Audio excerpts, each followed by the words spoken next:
ఇప్పుడు బాలయ్య అయితే ముద్దుల మూడు అనుకున్నప్పుడు ఆ ముద్దుల మూడు పేరుతో పాత ఇంకో సినిమా ఉన్నట్టు ఉంది కదా. అంతకుముందు నాగేశ్వరరావుతో సినిమా ఉందండి. అలా రామారావు విషయానికి ఆయన వాళ్ళ ఫ్యామిలీతో అనుబంధం అనే టాపిక్లో ఉన్నాం కదా. ఒక మంచి విషయం చెప్తాను మీకు. రామారావు సీఎంగా ఎలక్ట్ అయిపోవడం, సీఎం కావడం 2-3 టర్మ్స్ ఎన్ని జరిగినాయి కదా. మా మదర్కి ఏంటంటే షీ వాజ్ ఇన్ 80s, అప్పుడు 80 ఏళ్ళు వచ్చేళ్ళలో లాస్ట్లో చనిపోయే ముందు కొంతకాలం సిక్ అయ్యారు ఈ వయసును బట్టి. అప్పుడు ఈయన సీఎం ఆయన తెలుసుకుని సత్యనారాయణ వాళ్ళ మదర్ కొంచెం సిగ్గా ఉన్నారు అని తెలుసుకుని ఆయన సీఎంగా ఉండి కూడా ఆయన బిజీ షెడ్యూల్స్లో మెడ్రాస్ వచ్చి మా ఇంటికి మా మదర్ని చుట్టానికి వచ్చారు. ఇప్పుడు ఆయనకి అవసరం లేదు. ఇప్పుడు సత్యనారాయణ తమ్ముళ్ళలాగా చేయొచ్చు ఇది, కానీ వాళ్ళ మదర్ సిక్ అయితే సీఎంగా ఉండి చూడటానికి రావాల్సిన అవసరం లేదు కదా. అంటే అంత ఆత్మీయంగా ఉండేవాళ్ళు వాళ్ళ ఆయన. మరి ఆ విషయాన్ని మేము మర్చిపోలేం కదా. అంతే కదా. అంత రాజకీయాలు రమ్మని ఎన్టీ రామారావు గారు అడిగారా లేకపోతే?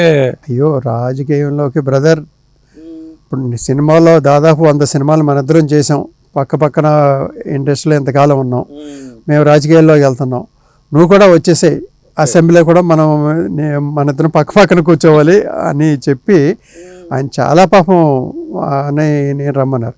కాకపోతే ఏంటన్నా అన్నయ్య అప్పుడు ఫుల్ పీక్లో ఉన్నారు, ఫుల్ బిజీలో ఉన్నారు. మరి సినిమాలు ప్రొడక్షన్లో, అండర్ ప్రొడక్షన్లో ఉన్న సినిమాలు ఇప్పుడు హీరో అంటే చాయిస్ ఉంటుంది, కానీ సినిమాలు ఆపటమో మొదలెడతామో. మరి క్యారెక్టర్ ఆర్టిస్టులకి చాలా సినిమాలు ఉంటాయి, తర్వాత తన వల్ల సినిమా ఆపలేరు కదా. మరి అక్కడికేమో వన్స్ రాజకీయాలు వెళ్ళాలంటే ఇవన్నీ మానేసి ప్రచారానికి వెళ్ళాలి, తిరగాలి. సో అప్పటికి అన్నయ్యకి ఆ పరిస్థితి లేదు. సార్ మీకు తెలుసు కదా, నేను ప్రస్తుతం సంవత్సరానికి 20-30 సినిమాలు చేస్తున్నాను. ఇప్పుడు ఇవన్నీ నేను మధ్యలో ఆపేసి నేను ప్రచారానికి ఎన్ని రాలేను కదా.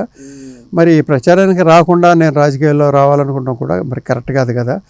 సార్ నాకు అవకాశం ఉన్నప్పుడు తప్పకుండా వస్తాను, ప్రస్తుతానికైతే ఇదండి పరిస్థితి. పాప ఆయన కూడా అర్థం చేసుకుని సర్లే సచ్చండి, మేము ఈ లోపల మన ప్రభుత్వంలో ఉన్నప్పుడు నువ్వు ఎప్పుడైనా రావచ్చు, నీకు ఎప్పుడైనా నీ డోర్స్ ఎప్పుడైనా ఓపెన్ కంటే నీకు ఎప్పుడు వీలైతే అప్పుడు వద్దు కానీ చెప్పి పాపం అంత భరోసా ఇచ్చారు ఆయన. అది ఆ తర్వాత ఈయన రావాలని పిచ్చికి వెళ్ళి అడిగారు మచిలీపట్నం.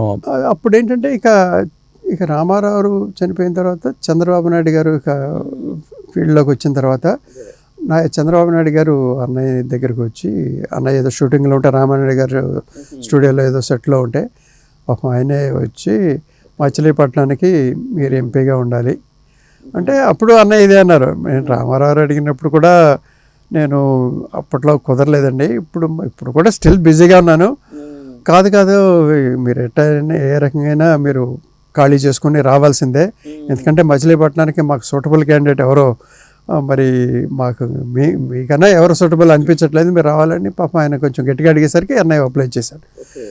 మరి ఫస్ట్ టైం థంపింగ్ మెజారిటీతో గెలిచారు, రెండోసారి ఓడిపోయారు. అది అయితే సినిమా వాళ్ళల్లో రెండోసారి ఓడిపోవటం అనేది ఎక్కువ అండి, కామన్. జగ్గయ్య గారు ఓడిపోయారు, కృష్ణ గారు ఓడిపోయారు, కృష్ణాజీ వీళ్ళందరూ ఒక్క బాలకృష్ణ గారే 3 సార్లు హ్యాట్రిక్ వెళ్ళడం మరి అది గొప్ప విషయం. మరి ఆయన సెంటిమెంట్ కూడా బ్రేక్ చేసి ఆయన చూడండి, సినిమాలతో పాటు రాజకీయంలో కూడా ఉండి అక్కడ ఇక్కడ చూసుకుంటూ 3 సార్లు వరుసగా వెళ్ళడం అనేది మామూలు విషయం కాదు.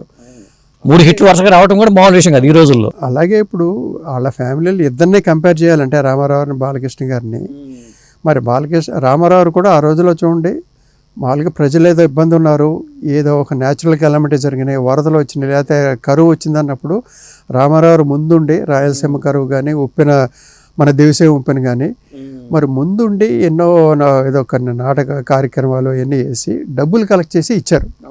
అంటే ఒక సేవా కార్యక్రమం, ఒక కళాకారుడికి ఒక సొసైటీ మీద ఆ బాధ్యత ఉంది, సొసైటీ ప్రజలు ఇబ్బంది పడుతున్నప్పుడు కళాకారులు స్పందించాలనేది ఆయన మొదలెట్టారు. మరి బాలకృష్ణ గారు కూడా చూడండి, మరి వాళ్ళ ఈ క్యాన్సర్ హాస్పిటల్ మరి ఆయన్ని దాన్ని అంతా అభివృద్ధి చేసి చాలామంది పేదవాళ్ళకి ఆయనకి అందుబాటులో ఉండే విధంగా, ఆయనకు వీలైన విధంగా ఎంతో కొంత సహాయం చేస్తూనే ఉన్నారు. సో అదేంటంటే ఒక కళాకారుడిగా సొసైటీ మీద బాధ్యత ఉందనేది రామారావు ఫుట్ స్టెప్స్లోనే ఈయన కూడా అదే మరి వెళ్తున్నాడు ఆయన.